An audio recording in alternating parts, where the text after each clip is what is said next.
It is a terrifying thing to fall into the hands of the living God. Let me read you the whole passage because it anticipates this day as well, and I want you to see it. Hebrews 10, verse 26. If we go on sinning willfully, he says, after receiving the knowledge of the truth, there no longer remains a sacrifice for sins. What that means is there's a certain point when you continue to reject, continue to reject, continue to reject. Somebody want to make sure he's okay?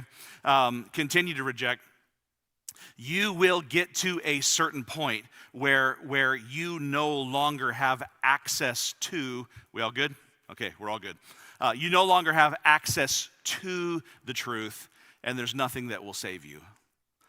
But, he says, what remains is a terrifying expectation of judgment and a fury of a fire that will consume the adversaries. And then he asks this, how much severer punishment do you think he will deserve who has trampled underfoot the Son of God and has regarded as unclean the blood of the covenant and insulted the Spirit of grace?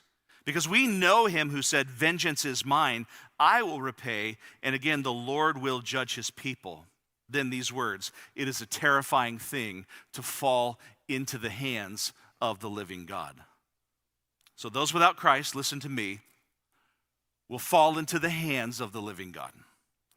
They will suffer for eternity the wrath of God and perish forever. There's no early release. There's no parole system. There's no getting out or commuting your sentence for good behavior. There is simply only final fury. John MacArthur, in his helpful sermon on this, said, quote, this is man's last day in God's court.